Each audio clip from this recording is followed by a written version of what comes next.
This has been an ABC 7 Eyewitness News special report. Good evening, everyone, or good morning, actually. We have breaking news, this out of downtown Manhattan. A plane has allegedly crashed into the World Trade Center. You're looking at live pictures right now from News Chopper 7. A plane has crashed into the side of the World Trade Center. Details at this hour, very sketchy. At 8:51, that is the time right now, just a few moments ago, allegedly a plane has crashed into the World Trade Center. We don't have any reports of what type of plane, what perhaps the carrier was, how many injuries are there right now. Police and fire units are being dispatched to the scene as we speak. Again, very little known. We are taking live pictures. You're looking at it before fire and police personnel have even arrived at the scene. The smoke, as you can see, billowing over Manhattan. The World Trade Center, of course, the scene of a bombing several years back, of course, that made news. And when this first came up, folks thought that might have been what happened. But again, we're being told right now that a plane has crashed into the side of the World Trade Center. Again, these are only sketchy details. We'll just stay with pictures. News Chopper 7, I believe John Del Giorno is in the air. John, if you can hear me, what do you see up there?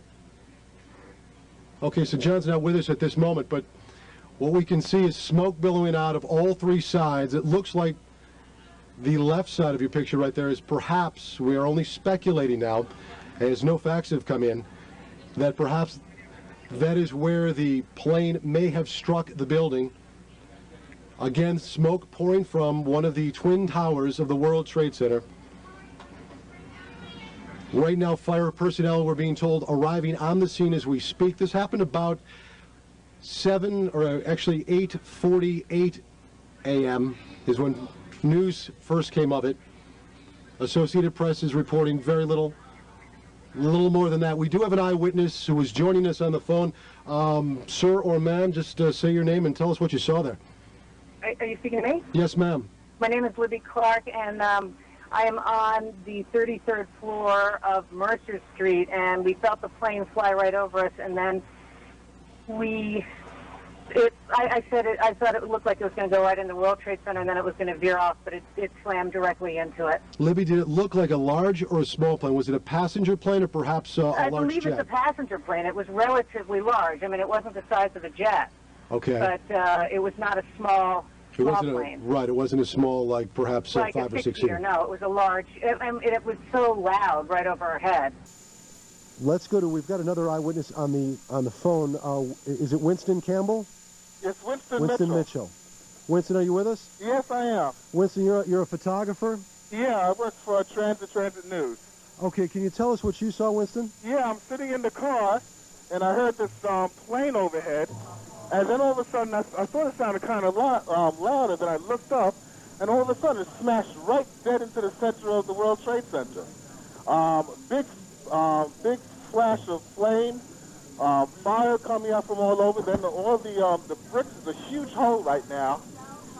It almost looks like the plane probably went through. I'm not sure. Winston, can you see? Are you on the north side there where the plane made contact? Yes, I am. Now, when you say a huge hole, one of our earlier witnesses, Libby Clark, said not much of the plane came down off the building. Much of it went totally right into the building. It's in the building, from what you can see. Right. Now, can you see if there's a lot of debris downstairs, Winston? No, because it looked like it inverted. With the impact, everything went inside the building. Inside. The only thing that came out was a little bit of the outside awning. But I'd say the hole is, let me just get a better look right now. Okay, go ahead. I'd say the hole takes about...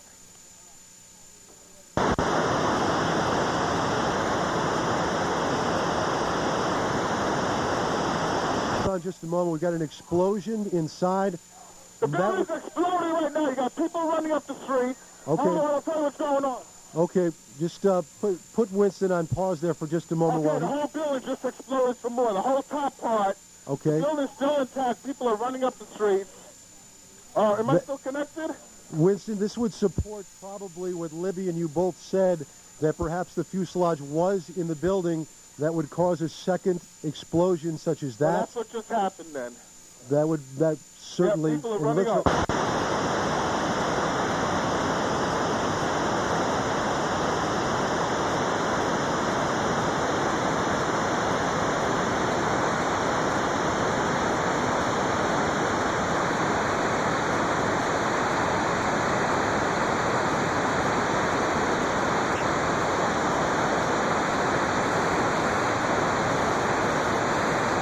World Trade Center 1, and it's not was. I am here, and I'm stuck right now. Now, are you above, Jim, or below? I have no idea. I have no idea where the plane hit. It's my understanding that it's a plane.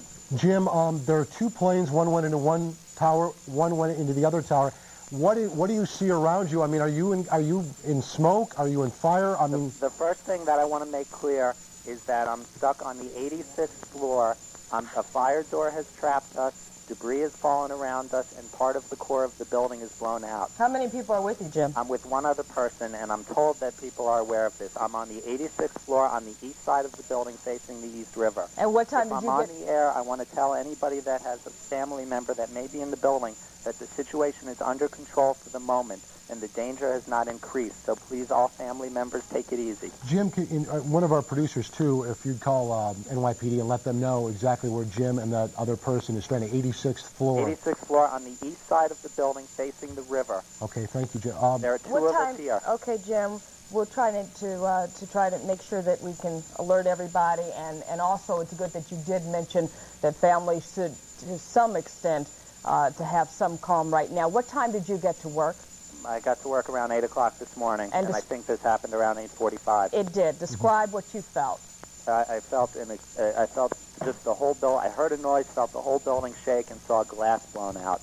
The glass on my floor was blown out from the inside of the building out, rather than the exterior windows being blown out. And what glass fully shattered, and just the core of the building, the interior core of part of the building collapsed. Hello? We just want to pass it. Jim, hang right there with 1 second. For folks that are in New York City, all bridges and tunnels in and out of the city have now been closed by the NYPD. I'm sure security measures to be taken if perhaps there are folks that are still in the city that are suspects. The fire stairs are blocking our exit. I don't know where the stairs are, but I couldn't get to it, and I would want to pass the debris on my own without it. Patricia and I, the elevators are blown out.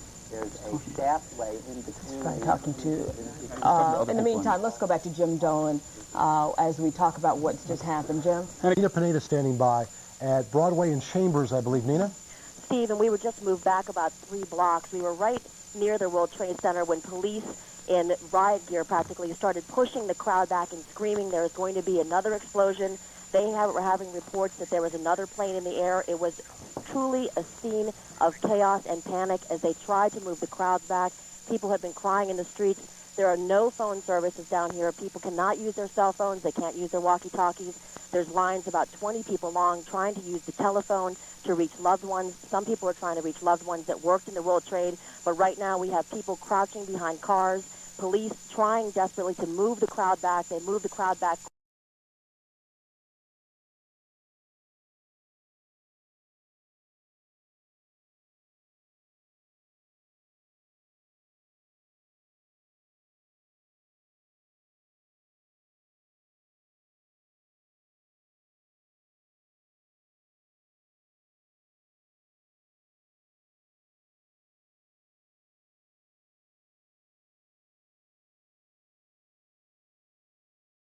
Perhaps something else has happened. The billow of smoke that we have not seen. The tower is down completely, according to our producer. The side of the tower has come down onto the street. The way that the smoke is billowing here, though, that is blocks and blocks. So if they even had them back just a couple of blocks. And just to point out, looking from Staten Island right now. And they were back a good distance. They were back a good distance from that in case this kind of thing happened down. And they again had people a good distance away from this. Jim, the building collapsed, I've just been told. It has collapsed. Let's go now to Peter Jennings and the network to listen to the very latest. Not there anymore. That should be it. And we do not know, we should reemphasize, we do not know why the second tower collapsed, whether it was, as the expert was talking to you and Steve and Jim were, whether because the core of the building was damaged or whether because of some other kind of detonating device. We just do not know. As far as we know, there is nothing left of the South Tower of the World Trade Center. There were reports elevators weren't working. Obviously no way to get out of the building aside from the stairway. You can see the smoke all over this area. And to give you some idea where I am, I'm approximately, 20, 30 blocks from where this latest explosion just happened. The West Side Highway southbound has been filled with emergency vehicles. It's shut off. We were standing probably about 3 blocks away, advancing towards the scene to try and gather some photos and some videotape. And it felt like the entire ground shook. It felt like what it feels like to be in a earthquake. The ground was shaking, followed by plumes and plumes of overwhelming smoke and flying debris, ash and pieces of the building. As the ground was shaking, was there sound with this, Nina? There was a tremendous booming sound, and then it just felt like a rumbling, but it didn't sound like an explosion. It sounded like a loud rumbling, and then the next thing we saw were the streets. The way the streets looked were just overcome by smoke, just plumes and plumes of smoke, like a bomb had gone off, coming up the street as people were racing to get in front of these clouds of smoke. And police at this time and other officials, their role? Their role right now was pushing people back. They were very much in a mode where they were trying to get people back from the scene. And the seconds before the explosion happened, there was another renewed kind of interest in really getting people away. Because, of course, out of curiosity, everyone's trying to get close. Everyone's trying to get pictures of the World Trade Center on fire. They started screaming, "Get back, get back. There's another explosion happening." I guess they were being warned on their radios that the top was going to come down since it was burning for the better part of half an hour. As they screamed to get people back, they started screaming, "Leave Manhattan if possible. Everybody leave Manhattan as possible." John Del Giorno is providing us these pictures you're seeing. We have had problems getting audio from him because our communication is right there on top of that tower. John, can you hear me? It is hard to describe exactly what we've witnessed here over Manhattan in the last hour and a half. We are still stationed over 79th Street looking south. There's been a 5-mile security perimeter set up around the World Trade Center by the police department. New Jersey State Police have their emergency command center up and running. Right now, city and federal buildings in Newark still open, though, again, heavily fortified. That's the latest now. We're going to continue to monitor these developments, particularly with the schools closing. The other tower, as you can see, seems to be collapsing, David, as we watch. Unbelievable. This is, it's collapsing inward, and it's imploding. This is a horrific situation you're watching, ladies and gentlemen. If you are a child watching and you do not have a parent there, I don't know what to advise you. If you can understand this. It's hard for an adult to understand. Words cannot describe this. The North Tower of the World Trade Center, the second 110-foot structure that marks the landmark, it is a landmark of New York and Manhattan, and indeed the United States, has just collapsed.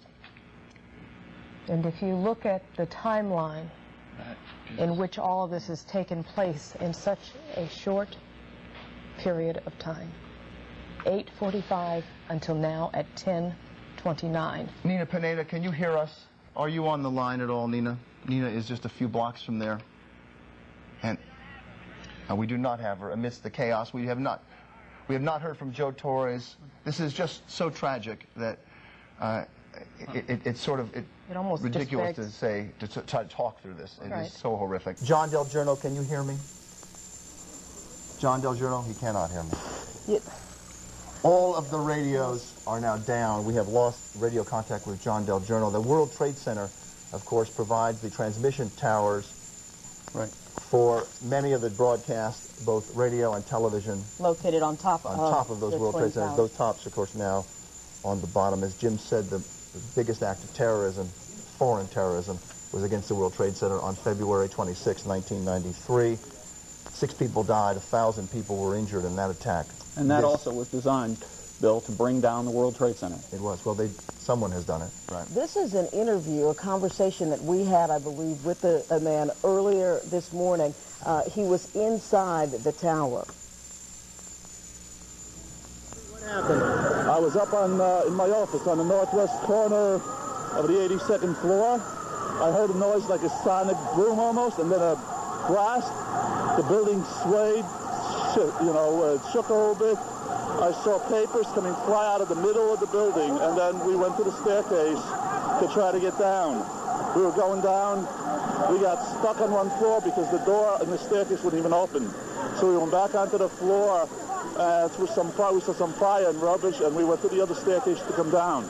We made it all the way downstairs, And then when we were just about to come out of the building, there was another blast, and all the lights went out, and this is what happened then. The glass came down? We didn't see we were still inside the building. All we heard was a big blast, and the whole volume of air moved.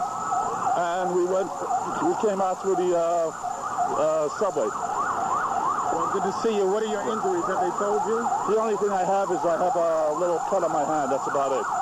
So I was real lucky. I don't know what happened to the people behind me when that blast occurred. Okay, thank you.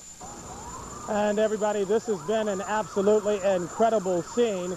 My cameraman and I, Dean, had the opportunity to walk close down to the towers. When they were on fire, we could see the gray smoke coming out of them, the big holes on each side of the towers.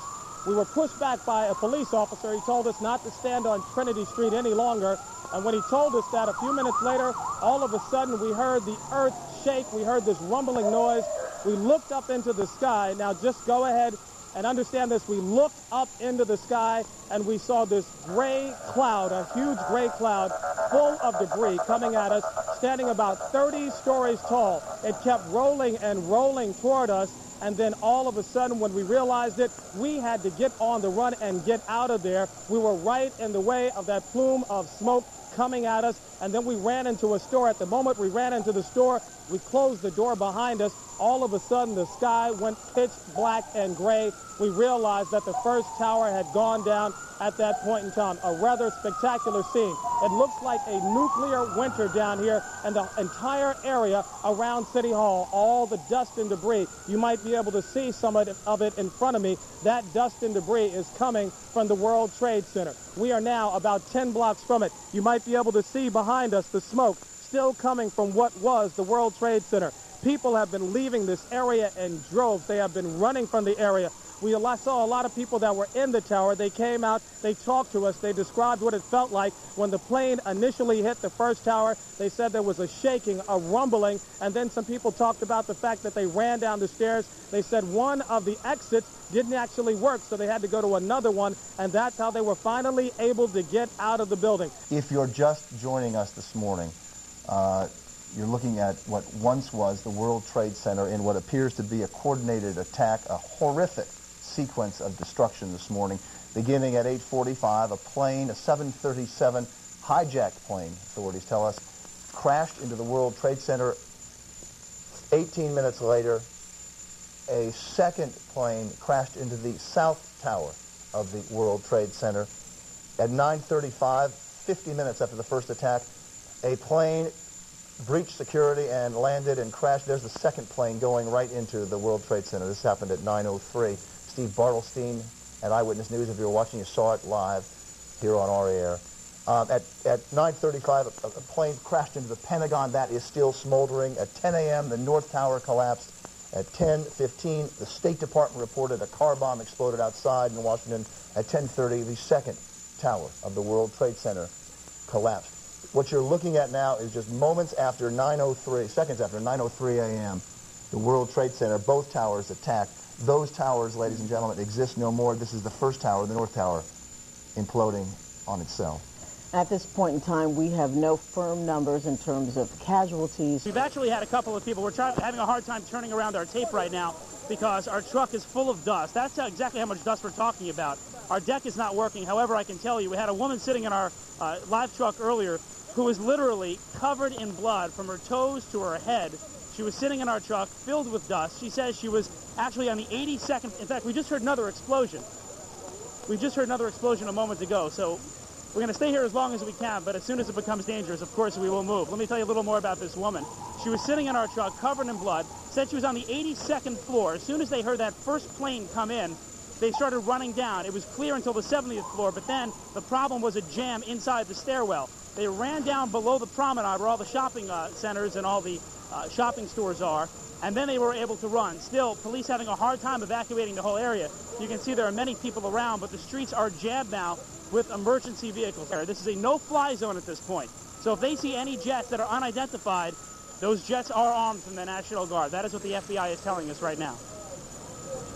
Okay, Jeff, thank you. It looks, and Jeff, you just heard Jeff report that there was sounds of another explosion. That looks like new smoke, not dust, rising from there. That is definitely, certainly a deeper color smoke. In fact, you can see the differentiation between a dust, what appears to be a dust cloud, and this fresh smoke. We have not confirmed exactly what that might have been, but again, our Jeff Rawson, live at Chambers Street, is telling us that as he was on the air, he heard another explosion.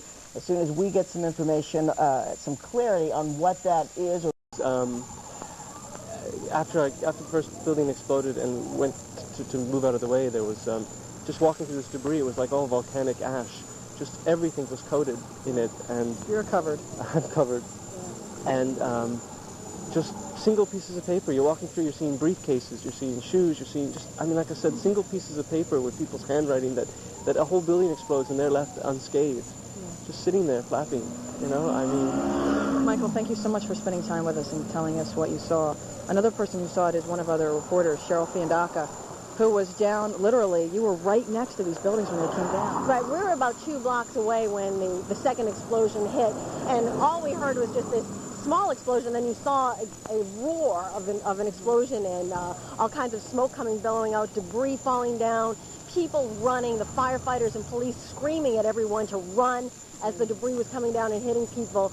It's just total chaos and incredibly frightening situation down there. I saw the video that was actually taken right where you were, and people running out and coughing and unable to breathe at all. Oh, it's unbelievable. There's between the smoke and whatever debris and everything else that's floating through the air, and there's also some concerns that there may be something in the air down there, so people are rolling up their windows, firefighters have their masks on, and they're asking everybody to stay away, although people are still trying to get down there to see what's going on. No, I know. It's a very, very scary situation down there. No, the whole city's on lockdown. People have been asking us, they've been coming up to us saying, are the subways open? No, they're on lockdown. The bridges and tunnels are closed. There's no way to get out of the city except for by foot.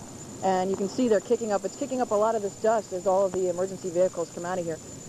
People have been asking you as well as I, is this chemical, biological warfare? Do we know? We have no idea. It's just an acrid smell. Right. What happened? Right. We just have no idea at this point. There are a lot of injuries and a lot of problems down there. A lot of firefighters are injured, and we've seen tons of ambulances going by most of the morning. As you know, as we've been here watching what's going on, it's just it's an incredible situation. Incredible. Apocalyptic. I have to say that the words ring true. The photojournalist who said it's hard to be a journalist and not be a human being. And watch this. We're all New Yorkers, and we're all Americans. And you're about to see the first tower collapse. Unbelievable video. It is an image that will be with us forever. There are so many images from these last 2 hours that will stay with us forever. I tell you, I am struck by the shot, the picture from earlier of the F-16 patrolling the airspace around New York. That we would ever come to a day when that would be necessary, when we would have to bring in F-16s to make sure our airspace was clear and safe. Smoke still pour. Now, you heard Sarah Wallace earlier say we in the Eyewitness Newsroom have gotten a couple calls reporting an explosion at the Embassy Suites hotels in Battery Park City. Jeff Rawson, at about 11:15 or 11:10, was reporting live and said he heard an explosion. We want to get an update on what might be happening down there because that's new smoke rising. I was in One World Trade Center. And what was it like in there? Did they start evacuating? Yeah, as soon as it got hit, I was thrown to a window. So I was very lucky to get out. There's a lot of people that didn't get out. There's a lot of people coming down the stairs, burnt up. It's bad. Were there other people that were hurt, were lying there? There was a lot of people hurt. They were lying on the floors, coming down the stairs. A lot of people had asthma attacks while they were coming down. It was bad. It hit in One World Trade Center, it hit somewhere on the 67th floor. I was on the 56th. And was it chaos trying to come down the steps? Yes. What was it like? Describe it. Everybody was on top of each other trying to come down, and then somebody finally calmed the crowd down to get them to come down the stairs in an orderly fashion and get them out of the building. And you've heard reporters and witnesses describe an acrid odor in the air, and the air in that part of Manhattan still filled with dust and particles from the explosions and a collapse this morning. This is the shot from our camera above the Empire State Building, on top of the Empire State Building, now the tallest building in New York. Joe Torres is on the scene. Joe, we have not heard from you for a while. Be honest, your wife called in, told her over there you were okay. Where are you, and what do you see? You know what, Glenn? Joe, you're on. Joe, you're on. Hi, everyone. I don't know where to begin. My photographer, Glenn Mayrose, and I are safe. We're okay back at St. Vincent's. Let's just tell you what we went through. At the time that the first collapse occurred, we were 2 blocks away, as close as police were going to allow us to get. Talking to fellow police officers, FBI agents, etc., when all of a sudden we heard a rumble. We were just about underneath the World Trade Towers, and I think our first impression was that it was a subway. We thought it was a subway, and that if this was a terrorist attack, that they had attacked, obviously, the World Trade Center up high, and that something was going to happen down low. It felt like an earthquake. We hear this rumbling beneath our feet. We have no idea what it is. Someone says subway, and all of us put it together. We say the attack is now perhaps the subway underneath us. We didn't know what direction to run. The crowd immediately started running up Church Street from Lower Manhattan. The police. At this point, it's anyone go where you think you can get safe. It was a full sprint for FBI officers, for NYPD, for fire, for press, for media, for victims who had come out of the towers, not knowing what this is happening. We ran 5-6 blocks. And the smoke at this point, this is where it's like out of a movie, because we turn around over our shoulders, and the smoke at this point is coming closer and closer to us. And we don't know what's in the smoke, where the smoke has come from. And we have no idea at this point that the top of one of the towers is no longer there. We're still under the impression that this was perhaps a subway, and that as we were running, the street below us was going to shake and come out from under our feet. Today, this is often a pattern in terrorist attacks. There's one explosion, everyone moves in to rescue or protect, and then a second explosion. So you are in effect hurting, harming, killing perhaps more people. There were emergency personnel that were undoubtedly in that area this morning when the second plane came in, and then when the first tower collapsed, as well as then the second one came down. This is Newscopter 7. I have to tell you, that does not look like dust. That is smoke, fire smoke. We are hearing reports of a second explosion in Battery Park City. We're trying to confirm that. We heard Jeff Rawson about an hour ago, a little less than an hour ago, hear an explosion as he was doing a live report. Jim, go on. Well, one of the things, during the World Trade Center trial, the original trial of the World Trade Center bombing, the original one, one of the things that came out was that the World Trade Center was originally built to withstand a full force impact of a 727 aircraft, because the 727 was the largest thing in the air at that time. Even back then, they knew that it would be a symbol, that it would be a potential target. They wanted to make it as strong as possible. At 12 noon, we want to give you a rundown and recap of what exactly has happened. There's been a horrific, obviously, attack, a moment that will change everyone's life in this country, certainly here in New York City, and indeed the world. 8:45 this morning, we have a timeline. If we could put some of that up and maybe split this screen so we can see it. 8:45, one plane ran into tower number 1. Bill, this is the second plane. You can see it is a 767 running into tower number 2 at approximately 9:03. At 9:35, a plane attacked the Pentagon in Washington. At 10 a.m., you're seeing it here, the first collapse of the South Tower. At 10:15, the State Department reports a car bomb exploded in Washington out front of its building. And at 10:30, the collapse of the second tower of the World Trade Center. Images that will stay with us forever. We are looking here at a ground shot of the what will be the first building collapsing. We're about to see that in just a moment. And now this is a shot of the Pentagon earlier today. This is the first time I've seen this tape. This is also the Pentagon, Jim. Yeah, this is the helipad that the plane crashed into right outside the Pentagon. You're about to see one collapse, the first tower collapse, I believe. There it goes. Yes, there it is. This was at 10 o'clock this morning, 2 hours and 4 minutes ago. And the second collapse happened 30 minutes later. Again, this is earlier from Newscopter 7. And I think, Bill, what we're going to see next is a ground shot of that same collapse. This is the second building collapsing. I remember the skeleton of the building still standing there. And now disappearing, all of it. 200,000 tons of steel, 425,000 cubic yards of concrete, 44,000 windows in the two towers. And that's a ground shot of the building collapsing. And this is video we shot moments after the second blast. That is after parts of the building kept on falling down. Chaos in the streets. Police trying to evacuate people, but again, the problem with emergency officials, they have to protect themselves as well. What you see is as you're standing in the street and the building comes down, particles from that building, a huge dust cloud, come out you. It is just a total black cloud, and it totally clouds your eyesight. In fact, one woman was so injured she was bloody and had dust all over her, took shelter in our live van, and we spoke with her as well. Here is what she had to say. I was standing next to One World Trade Center, and then all of a sudden I heard rumbling, and we all started running away from it.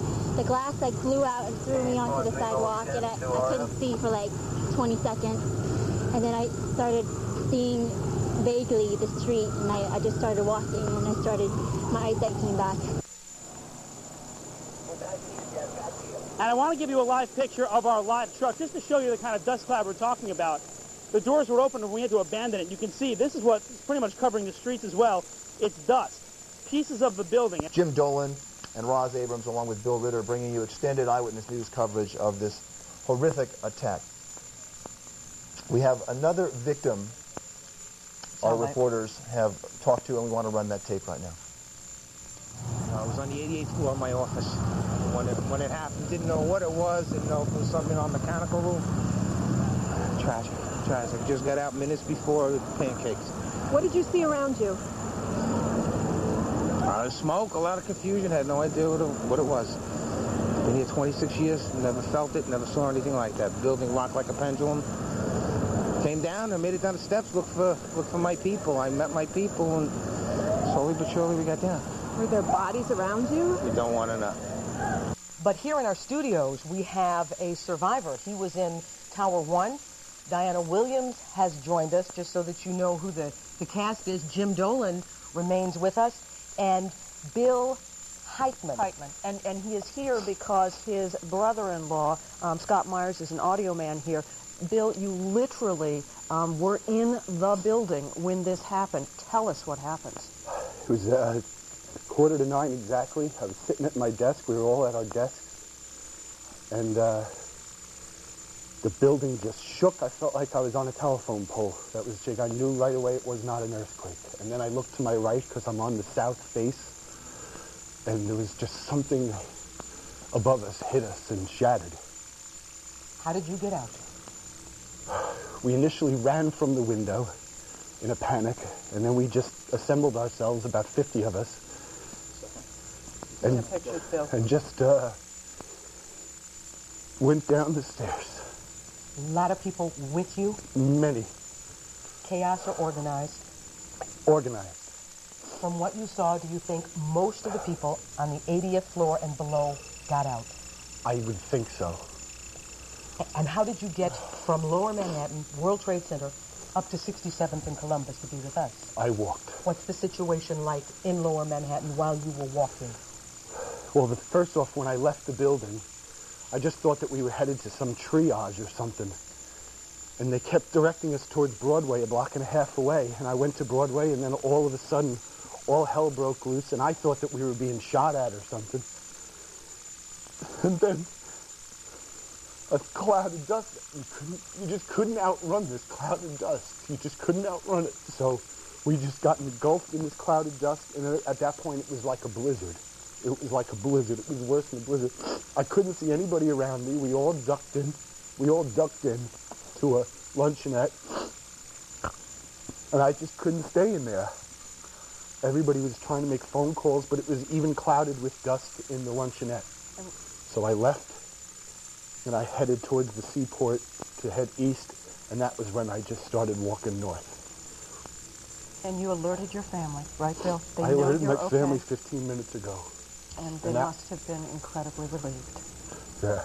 I don't know if we said that he is with Bank of America with the security division. And what were you doing at work today? I mean, just making sure that the building was safe? No, I start work at 5:30 in the morning, so I had already been working a good 3 hours already. Bill, describe that trip down the stairway. It was actually in pretty good spirits. There were some people that had been above us that were visibly burned and injured, and there was a lot of move to the right, letting people... And then as we got further down, it was moved to the right because the firemen were coming up. And the firemen were suffering bad with all the oxygen tanks there. Bill, did you have any idea at that point what had happened? Yes. You knew that a plane... I didn't know that it was a jet. I thought it was a single helicopter, and we thought that it was an accident. And Bill, you said that when you came out, that's when the building exploded, but you were just out of the building when it collapsed. I wasn't out a minute. I was not out a minute. So that cloud that engulfed you was the World Trade Center. How long then did it take you? It took you quite a while to get out of the building, right? It took an hour to get out of the building. So it took an hour for the building to collapse. And then probably another 30 to 40 minutes before the second one collapsed. So you were in that stairwell for an hour with other people. I imagine it was dark. There was Smoke. Emergency lighting, smoke. What was that? I didn't experience a lot of smoke inhalation. A lot of people who were covered up. A lot of asthmatics. I have asthma, but very mild, but a lot of asthmatics. Bill, you left the building, but there were firefighters and other emergency personnel still in that building, right? That's what's got me the most upset is the firemen, the people still in the building. Did you? Because I know just didn't make it. I know they didn't make it. I don't know if it's true. I have heard stories as I walked up. I heard a lot of stories as I walked up. But I heard that people were jumping out of the building. We have heard those same reports because of the heat and the smoke. We have heard those same reports. Bill, at 9 o'clock in the morning, I know you get there at 5 o'clock. How many people are going to be in those towers at 9 o'clock in the morning? Have most people arrived to work by then? By 9 o'clock? Yeah. There's a lot of activity when I'm arriving, considering it's 5:30 in the morning. But there's a lot of activity from 6 o'clock on. There was vastly just thousands of people in that building. Mm-hmm. Were you working at World Trade Center in 93? Yes, I was. Oh, gosh. Can you draw any and I thought that was comparisons to bad. this? I thought that was bad. That was bad enough. But today is a day that you will never forget, we will never forget, and probably most of the United States will never forget. And Bill, what about friends? Survivor stories of exactly what happened inside the World Trade Center when that first plane went in, and of course the collapses since then. We're going to bring more of those to you now. Barry Jennings, you were on the 8th floor. You work for the City Housing Department. Explain to me the moment of impact.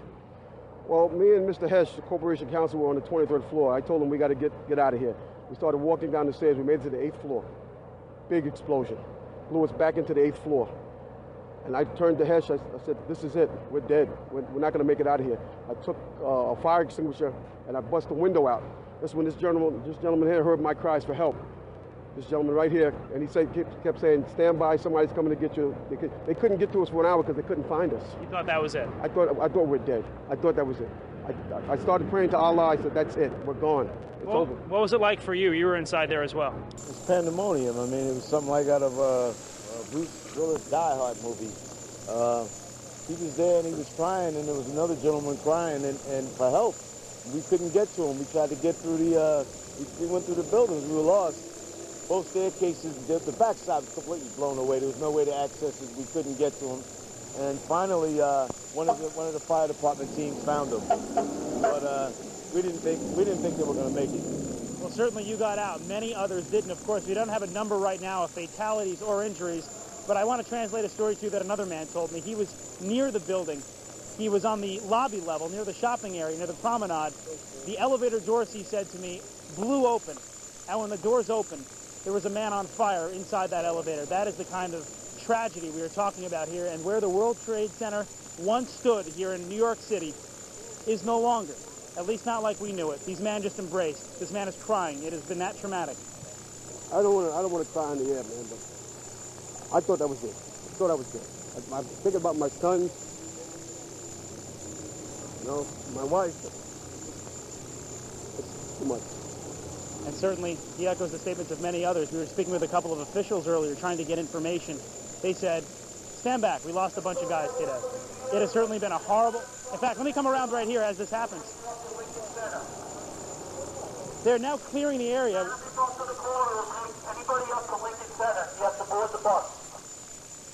They're trying to evacuate the area because certainly they don't know what's going to happen next. And you can see in this live picture from the corner of Reed and Church, people are wearing face masks. The air is almost unbreathable. You can feel it in your mouth, and that's what's become so dangerous here, the unknown. The ladies that are with me were in the World Trade Center in the first building and escaped through the lobby where they believe there was a bomb in the lobby. And even the turnstile was burnt and was sticking up, and they just told us to run. And as we were coming out, we passed the lobby. There was no lobby. So I believe the bomb hit the lobby first, and a couple of seconds in the first plane hit. Guess something fell and just hit and just blew out the plaza we were on. What happened then? What was it? Well, it was complete dark. There is no light. So thank God somebody with little light came up because we couldn't even see what's happening. We all, with dust and debris and. How'd you get out? Well, the firefighter, somebody with little light came eventually, and we were following him. Just to keep you up to date with the latest information we have, we know right now that 7 World Trade is on fire. Firefighters have told us that perhaps they are going to try and just let the blaze go out on its own. More than likely, though, it would appear that building is going to collapse and become the 3rd collapsed building in Lower Manhattan. Fully evacuated, the firefighter told Jeff Rawson, though, and that, of course, is good news. Eyewitness News has had several reporters in Lower Manhattan. They were there immediately following the attacks on the World Trade Center, and their own accounts of this attack are gripping, to say the least. We begin with NJ Burkett. He's live in Lower Manhattan for us. NJ.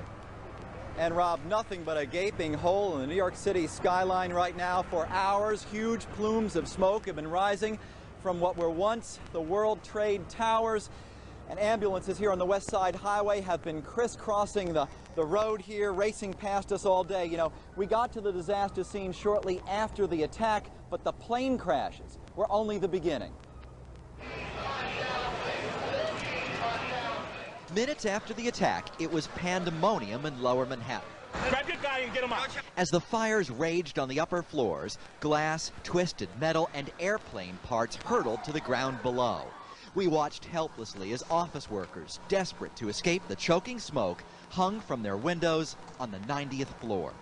At the time, no one expected the towers to collapse. This is as close as we can get to the base of the World Trade Center. You can see the firemen assembled here, the police officers, FBI agents, and you can see the 2 towers.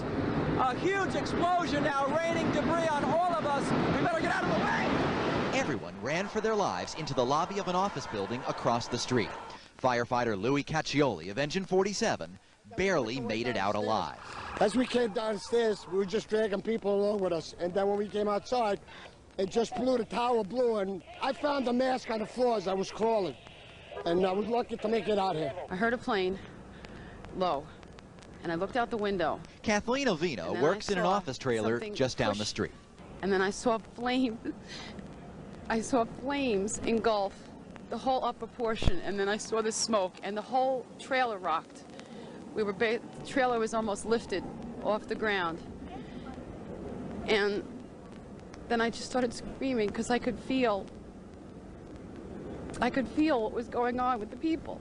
And I remember looking at the clock that it was 9 o'clock, and I said, here's people sitting at their desks with families. And then they weren't anymore. And then we saw the people jumping.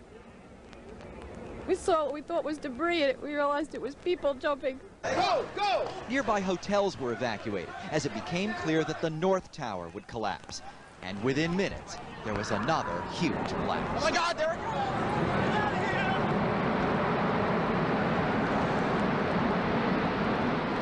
goes! This time, we ran for a nearby parking garage to escape the approaching cloud of dust and debris. Seconds later, the World Trade Center was gone. Moyiwa Anibogi and Daphne Carlisle worked on the 82nd floor. We saw a shadow, it looked like a plane. Next thing we know, it was boom, boom, and the floor started shaking. And then we saw debris fall down, and next thing we know, we had to get out of the building. We stuck on the stairs for a while. We finally got down to the lobby. Then we get to the lobby, it was this big explosion. I thought we'd be able to outrun it, but we couldn't. It was pitch black. Like many office workers, they survived the initial explosion, but were nearly killed by the collapse. Yeah. Just a short time ago, they brought in a number of huge cranes you can see now lining the West Side Highway. As soon as it is safe to go in and begin removing the debris, these cranes will be brought in to do that. Clearly, they will begin to look for bodies among the debris. Of course, that recovery effort will take days. A number of us from Eyewitness News were here in the moments after the attack on the World Trade Center. Let's turn it over now to Jim Hoffer, who got here shortly after the attack. Jim? Well, NJ, thank you. You know, one of the things that strikes me here in the passing hours is just how little panic has taken place, what little panic, at least, that we've seen, considering the enormity of events here, the colossal damage that has taken place. I think you can say, at least in the early going, that New Yorkers have braved this beyond what can be expected. Photographer John Chow and I were around 10:15 this morning heading toward the last remaining tower when it suddenly crumbled right before us, changing forever the city skyline and the city's people. Just when you thought it could not get worse, it did.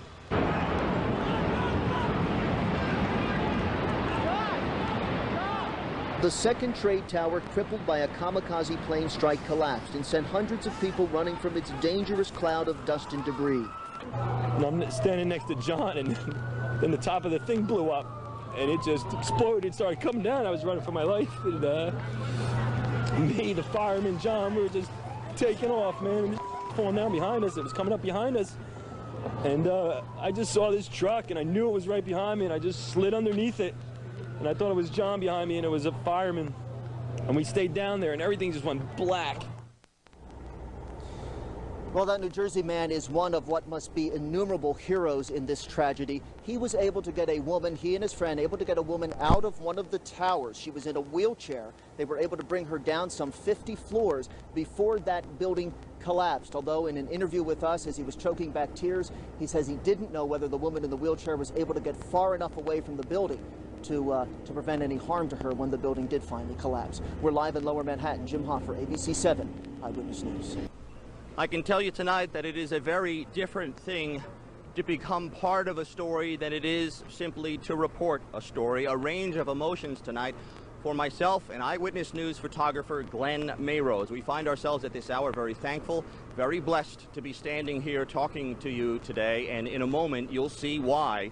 At the same time, we mourn, we grieve with the thousands of people today who lost a loved one or who at this hour still do not know what has happened to their friends or relatives. Let us now show you what we experienced this morning about 1 hour after the first plane crashed into the World Trade Center. Let's go! Underground!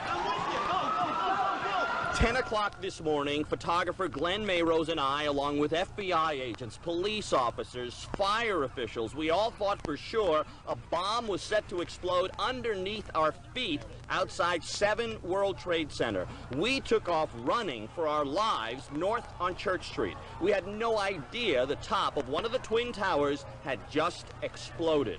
We ran 5-6 blocks, Glenn lugging his camera equipment, videotapes, and batteries as a cloud of smoke, dust, and debris crept up behind us. People running, crying, and screaming, wiping tears from their eyes. Out of breath and unsure of what just happened and what we just experienced, we finally stopped, took a breath to make sure we and others were okay. We finally paused and talked to this gentleman, covered entirely in dust and debris. As others looked back in shock and horror, we started another interview with a Port Authority engineer who worked at World Trade Center and spoke to us about the strength and integrity of the skyscrapers. Then, suddenly, the second tower erupted right before our eyes.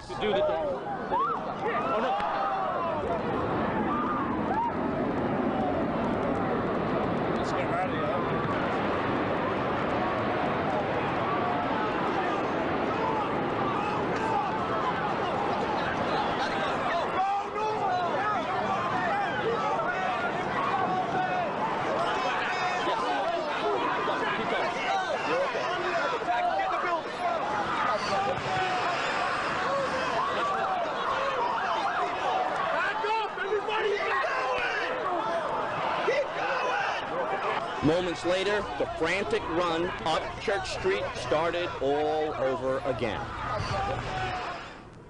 And again, Glenn and I were within the shadows of the World Trade Center, just 1 or 2 blocks away on the north side of the towers. We have been out on the street trying to cover the story here of the people throughout the day. We are still unsure of many of the facts that have occurred because we haven't been in front of a TV or in front of a radio. To that end, one of the facts we're not sure of, we're not sure in exactly what direction most of the debris fell, other than to say it did not fall in our direction on the north side.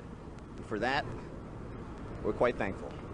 Live outside St. Vincent's, outside the Trauma Center in Greenwich Village, I'm Joe Torres, ABC 7 Eyewitness News. Trying to, from the dust clouds that are coming, if you could see behind me, this a moment ago you could see all the way through, but from that last explosion that Jeff Rawson was telling us about, it is now again dark.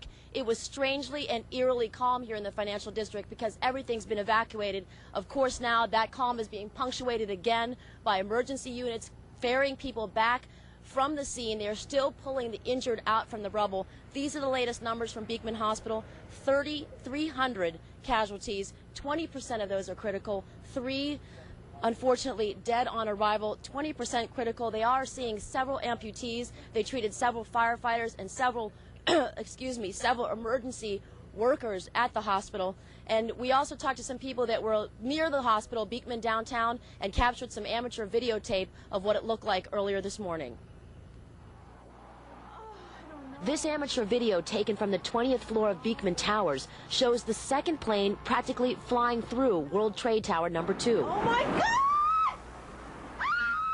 From the ground, the injured running from the scene, bleeding and choking on dust and debris, were barely out of harm's way when the buildings began collapsing, obliterating any light and sending a third and fourth wave of panic through the streets.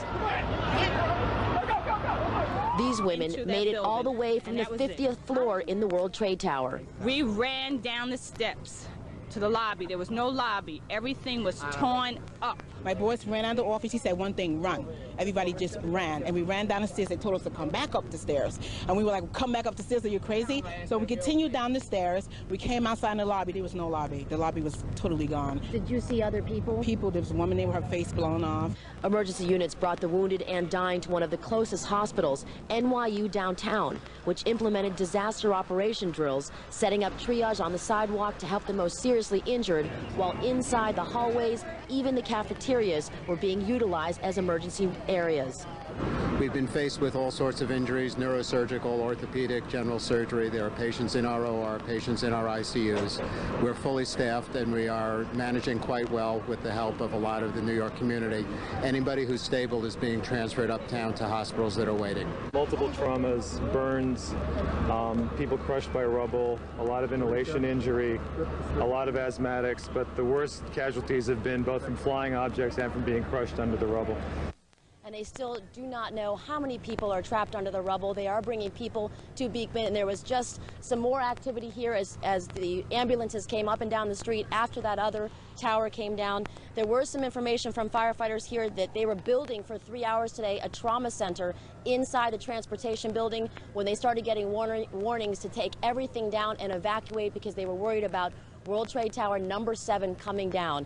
That is the situation. What we have right here, it looks like a ghost town. There are federal agents with guns standing outside the federal buildings, clearing people out. The only thing left in the street are people's shoes as they ran out of their shoes to escape the fire bombs and the explosions. We are live in the financial district. I'm Nina Pineda, ABC 7 Eyewitness News. Truly horrible day in New York City. Thank you, Nina. As we mentioned, though, New York was not alone in the attacks today. A plane crashed into the Pentagon in Northern Virginia, forcing the evacuation of all government buildings in Washington, D.C. Andy Field is in Washington with the late details for us.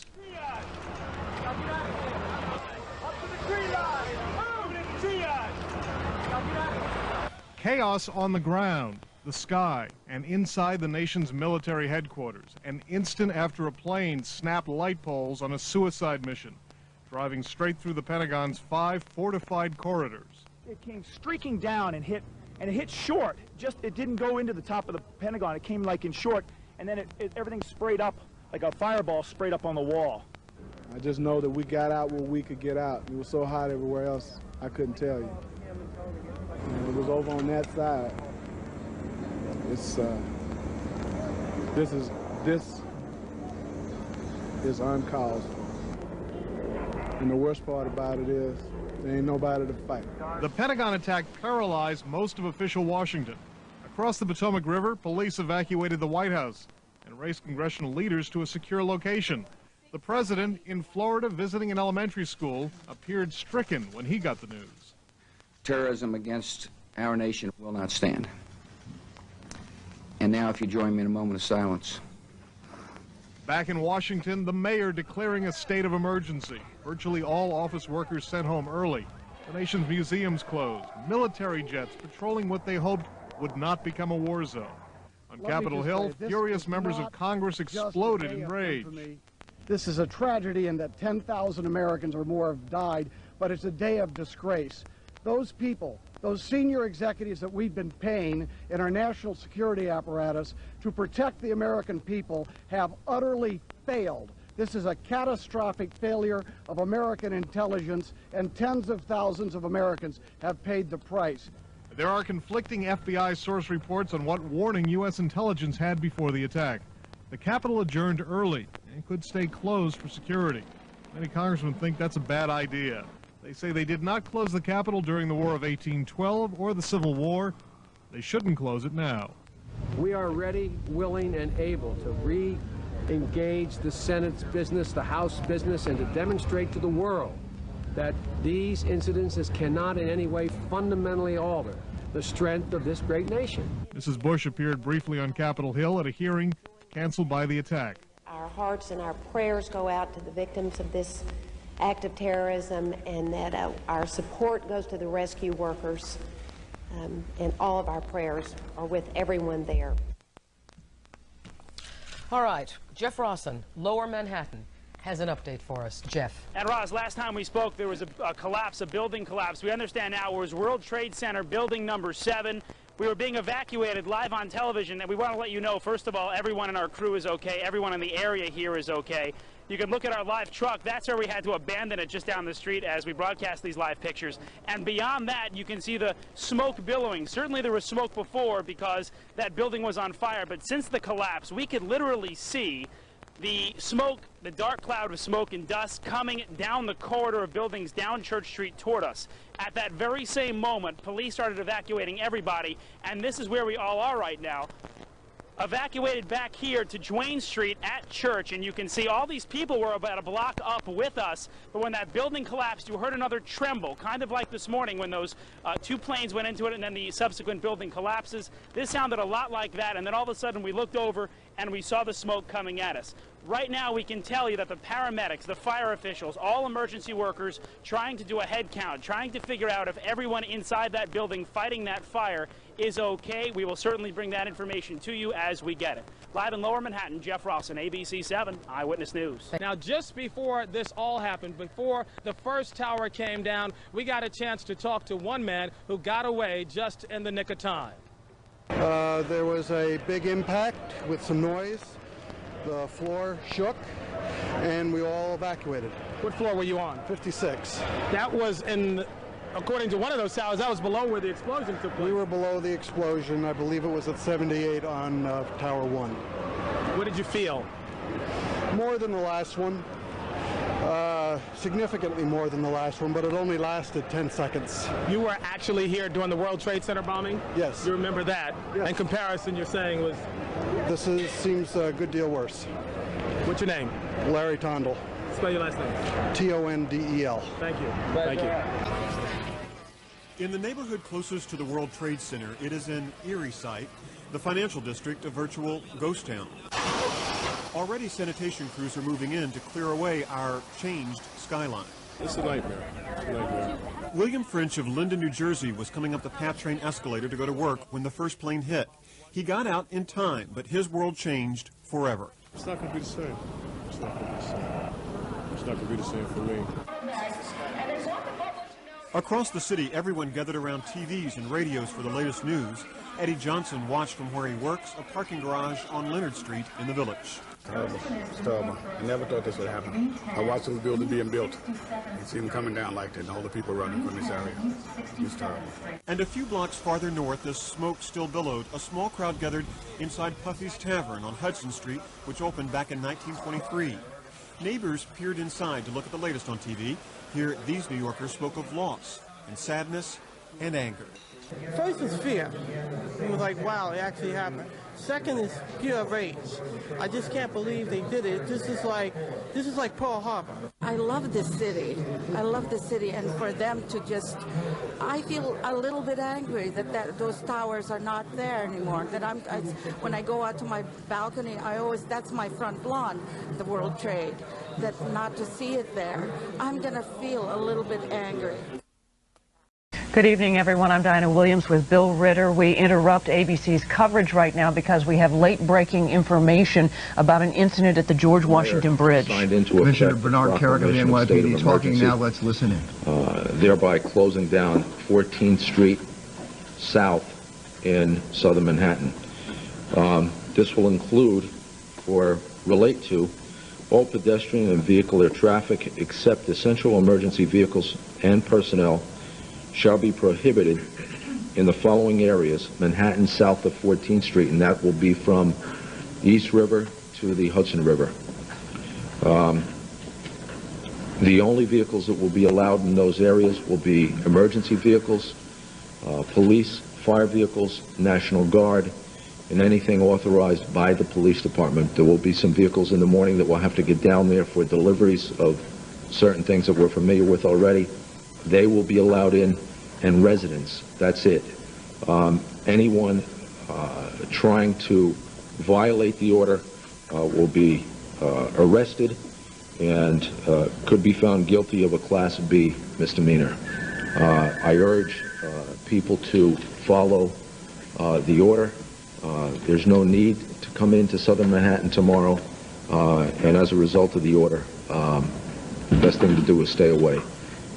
Can you talk about this incident that came up on Channel 2 about some people coming across the GW Bridge explosives? Can you comment on that at all? I haven't seen the report, and I haven't heard about anybody coming across the bridge with explosives. Okay. Have you heard anything about the van on the Jersey side? Well, I've heard basically the same thing you have. We haven't been able to confirm it yet. They weren't near the bridge, to my understanding. If it in fact did happen, we're trying to confirm it through our detective bureau. One more question on this. South of 14th Street, that includes all bridges and tunnel crossings south of 14th Street. Those are closed down for any movement south of 14th Street. And you have not heard about any explosives on the George Washington Bridge or in the Lincoln Tunnel? Nope. Commissioner, Thank you. It was in Jersey near the bridge. Is that your understanding? Do you know the jurisdiction? Well, what we heard was Port Authority police stopped a van that might have had explosives in it. We haven't been able to confirm it yet. We're working on it. When we hear something, we'll let you know. That's on the Jersey side, right? It's on the Jersey side. Thank you. Okay, thank you, and we'll be back. So we don't have to go through this. I'm hopeful. Okay, what you have just seen there is Police Commissioner Bernard Carrick not confirming any reports at this point. Reports that we have heard that there was a truck loaded with possibly explosives near the vicinity of the George Washington Bridge, and he said that those reports have not been confirmed. The police that they department are checking on it right now. You heard John Miller tell Peter Jennings that he too had heard this from Port Authority sources. Again, Police Commissioner Bernard Carrick not confirming that anything had happened or any threat to the George Washington Bridge. We'll, of course, keep you posted. We're going to return it to ABC News now, and we'll be back in about 7 minutes with the 11 o'clock. Nope. My mistake. We are going to go instead to Peter Jennings. We're going to go to Jeff Rossen, who has been out in the streets of Manhattan all day. Jeff, where are you? Well, we are now at the corner of Church and Duane, and I want to show you a live picture of what's happening. Still a good deal of activity down here, and there is an issue here. As the rescue effort continues, you have an active crime scene, which means you have investigators down there trying to gather evidence. The FBI, the ATF, just about every federal agency you can think of, trying to go through the rubble and gather evidence and clues. But at the same time, you have an active rescue operation. You have firefighters, investigators looking into that, trying to make any rescues they can, and now time is crucial. Back to you. stay with us out there for just a second. We heard Police Commissioner Carrick mentioning earlier this evening that there were possibly 2 police officers that they had heard from. Do you have any information about that? We do not have any information on that. In fact, all we're seeing at this point are waves of fire officials and police officers walking down. They throw water on their faces. They walk right by. They are fatigued. Their eyes are bloodshot. And frankly, they don't feel like talking. They've been working so hard. Jeff, so it's hard to get information. Yeah, what about ambulances coming out of that area? Have you seen anything? All day we have been seeing that, but not quite as much anymore. But we have seen a good deal of that. I mean, I'm looking beyond our camera here, beyond what you can see. I see one ambulance down there trying to make its way through, but we've seen very few of them coming this way. All we've seen here, mostly tonight, you've seen it change from ambulances, and now a good deal of city buses are coming through, and they're using those out-of-service city buses to carry the emergency personnel to and from the areas where they're getting water and food. In fact, there's an insurance fund club right over here where they keep getting water and donuts and food so they can go right on back. But they have buses in and out, not as many ambulances as the night has continued. Jeff, do you have a sense of how extensive the actual rescue operation is tonight? We've gotten conflicting reports, frankly, and we would like to tell our viewers that it's going 100% or they're holding back a little bit. We just don't know. Well, it is 100%. In fact, my photographer, Todd Pierce, and I walked down this street and around. We kind of went in the back way and got a real good look. They have many lights poured onto it right now, and while they're a little standoffish, I mean, they tell us that the fires are under control. There is no fire burning out of control at this point, according to firefighters. But they are in there trying to go through the rubble. However, remember, there is damage to some area buildings, and they don't want another collapse and more people to be killed. Standoffish maybe a little bit, but still they are in there, and they are actively looking for people. We heard in a Mayor Giuliani news conference just about an hour ago, broadcast on our hour at Eyewitness News. He said it is an active rescue effort, and they do believe, in fact, they said they know for a fact that there are people trapped in there alive, and certainly that is the priority at this moment as we speak. And Jeff, I can imagine that they have the dogs down there right now trying to help out in that situation. What about the smoke? There's been smoke down there all day. Is that finally starting to clear up just a little bit? A little bit, but you know what? It's funny you mention that. Just a couple minutes before we spoke, I was thinking to myself, wow, the dust is settling, but then all of a sudden we got another breeze, and the dust is coming up again, and everyone threw their masks back on. So certainly it's not over yet. The smoke, I mean, you can tell in the distance that there were times when I couldn't see a block ahead of us. This is Duane, that's Reed right over there. I couldn't even see beyond Reed at some points tonight, but now we can. The smoke certainly going down because all day long we were watching World Trade number 7 burn, and obviously that collapsed, and police and fire officials say they have that now under control. So the smoke has dwindled a bit, but it's still not gone, and that dust keeps on getting kicked up with the wind. And again, just to clarify, you are saying that the fires are out. That's what the firefighters are telling us, that they have those fires under control now. It's a matter of going through that rubble. All right, Jeff, stand by. We are going to begin our 11 o'clock edition of Eyewitness News right now, and we'll get to you in just a few minutes. Jeff Ross has been out there all day. Thank you, Jeff. Well, quite simply, as we begin our 11 o'clock edition of Eyewitness News, the unthinkable happened today. The World Trade Center, both towers, gone, and we are all witnesses to it, and to some degree we are all victims. Tonight, there are survivors trapped in that rubble. Mayor Giuliani confirmed it less than an hour ago. How many, we do not know. Our reporters, as you've seen, have been on the streets all day. About 10 o'clock this morning, photographer Glenn Mayrose and I stood at 7 World Trade Center, the Twin Towers still piercing the clear blue sky. Moments later, a thunderous rumble. Underground! I'm with you! Let's go! Underground! I'm with you! We started running north on Church Street alongside police officers, FBI agents, emergency workers. We thought the ground below was about to explode. It seems now the sound we heard were the floors of the South Tower collapsing as the skyscraper tumbled to the ground. The expanding cloud of smoke and debris chasing us up the street. I screamed at Glenn, weighed down with his camera, batteries, and tapes, to keep moving. Come on, Glenn, you can do it, Kevin. 5, 6 blocks later, we stopped, our hearts racing, people crying, others gasping for air. As we caught our breath, Kevin McNeil explained to us how he got off the 85th floor. Felt like a bomb went off. Smoke, everything was flying. We just had a hard time finding a way out. We found it, down we came.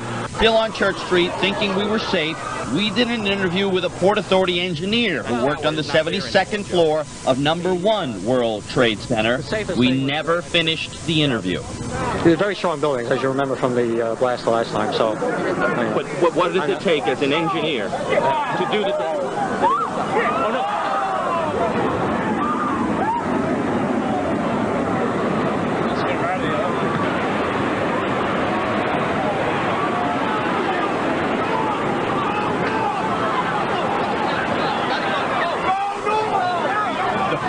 Dash up Church Street resumed after the North Tower came down. When the horror would end, we had no idea. Saying rescue crews are out there. They're working with portable lights. They're trying to and have already put out the fire in the rubble of what was the Twin Trade Towers. And they are certainly hoping that they will find those 2 survivors that we have heard about and perhaps others. Let's go back to Jeff Ross, and he's live in Lower Manhattan with late details for us. Jeff? It is eerie down here. You look around, the lights are out in Lower Manhattan. The traffic lights are out, the building lights are out, and certainly the only lights you can see around here are emergency vehicles. As you look down Church Street, you can see exactly what we're talking about. There are literally thousands of emergency crews here. We've seen some from Long Island. We've seen some from New Jersey, some from Connecticut, we understand, looking for any, at this point, signs of life.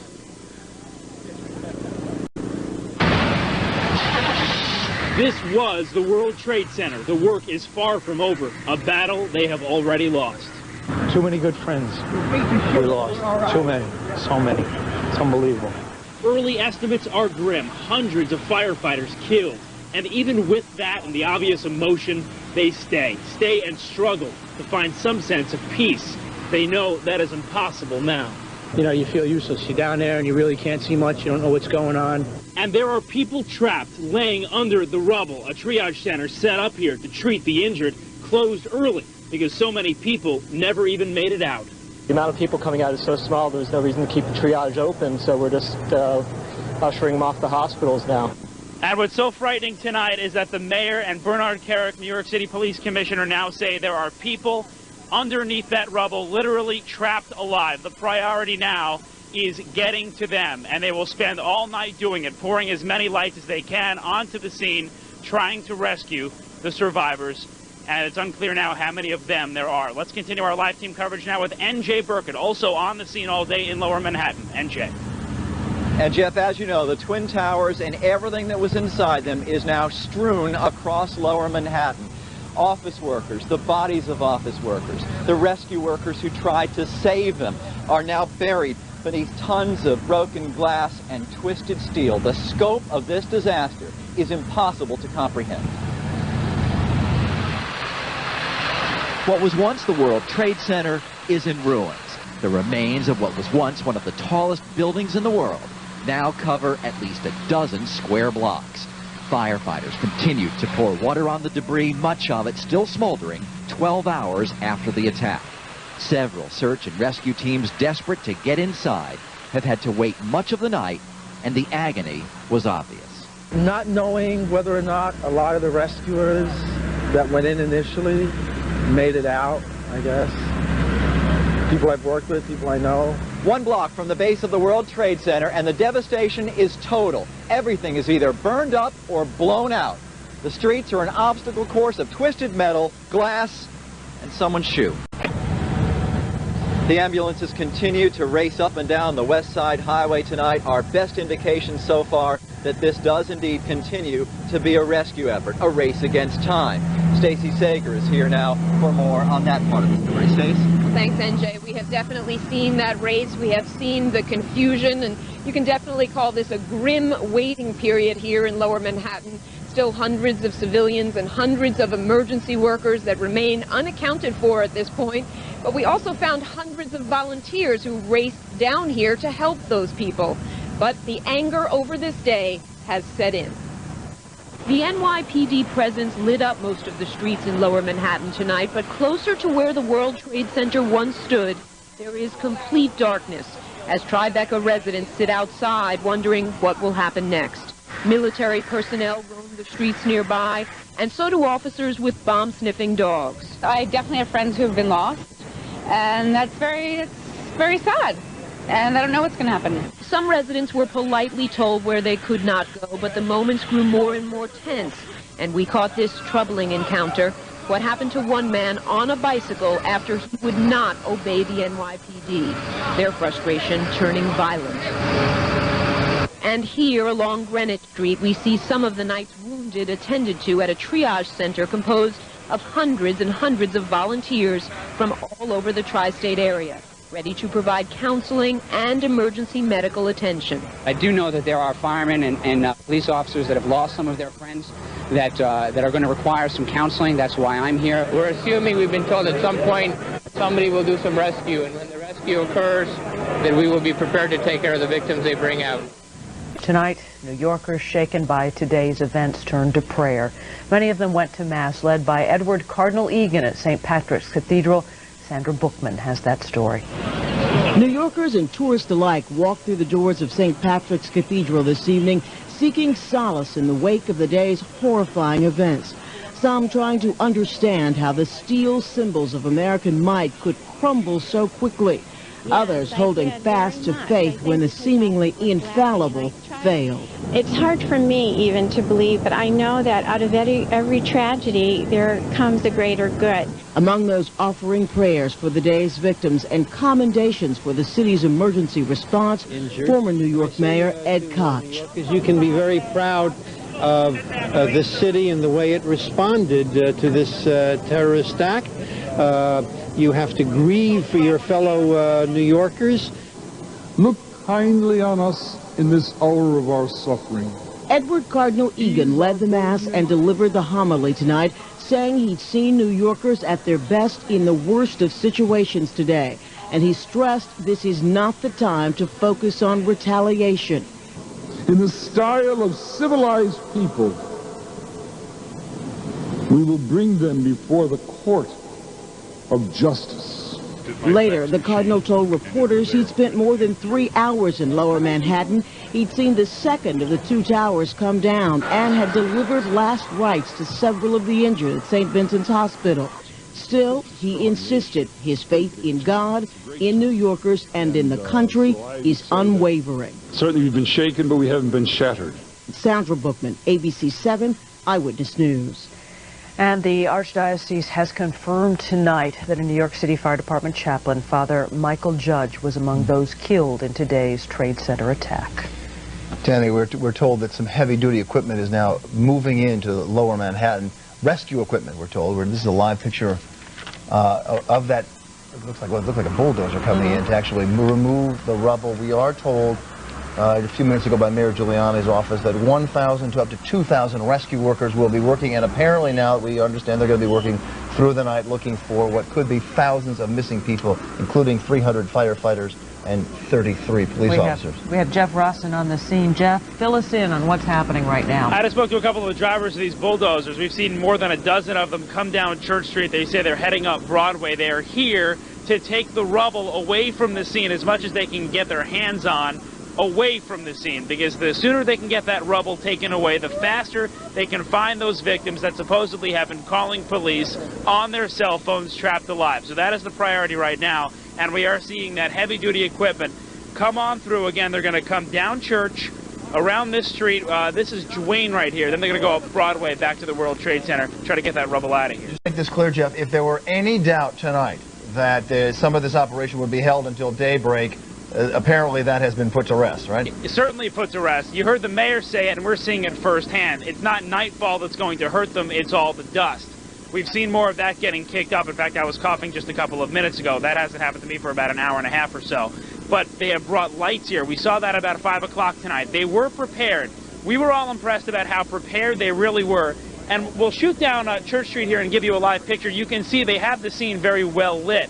That doesn't seem, according to fire officials we've spoken to be a major problem. Nightfall, it's the dust. They are certainly prepared. They will work through the night, but certainly daybreak will help. Jeff, is it your understanding that they are still hearing voices, that they're still hearing from people buried in the rubble? Hard to confirm that. We're just going by what we've been hearing, and like you've been hearing from Mayor Giuliani, that they have those cell calls. And I spoke to one gentleman who was around when they saved those 2 Port Authority officers. He says they actually had to amputate one of their legs. Certainly a horrible scene that he didn't want to speak about, and you can't blame him. Jeff, we just want to tell you, Jeff, for your information, Sam Champion is also sitting here with us, and he tells us the winds right now about 5 miles an hour. Tomorrow they're expected to kick up anywhere from 7 to 14, so I think they want to do as much of this work if dust is going to be a problem. Yeah, that is yeah, exactly. And Sam was reporting earlier they're about 7 miles an hour. And, you know, you have some papers blowing around in the dust, and, of course, all the emergency vehicles coming through doesn't help either. That kicks up a lot of the dust. But higher winds will certainly mean a tougher task for these firefighters. All right, you've done a yeoman job out there, Jeff. We're going to ask you to stay there. We don't know how long we'll be on tonight, but we may come back to you before the end of this We are here all night for you. All right, thank you, Jeff. Certainly the words are hard to find to describe the horrors of what we have all witnessed today. Bill Butel has tried, and he has a final thought. Finally, a new day is about to begin. One just past was cruel beyond understanding. We lost so very much. Nobody can say how many Americans died in the massive tragedy born of hatred carried to the point of insanity. We are a strong and tough people, but tonight we are wounded and we bleed. I'm Bill Butel. Good luck and be well. And we do indeed all bleed. What a day it has been for all of us. I would say thank you for watching, but it sort of seems ludicrous. I want to say thank you to all of our crews out there who at times did risk their own health and safety to bring you this story. That is it for us for now. I'm Bill Bitter. I'm Diana Williams. We want to let you know that our coverage will continue at 5 a.m., but we will be here throughout the evening, so as warranted, we will break in with information as it becomes available to us. For all of us here at WABC, have a good night, everyone, and we'll see you again tomorrow. Bye-bye. Community.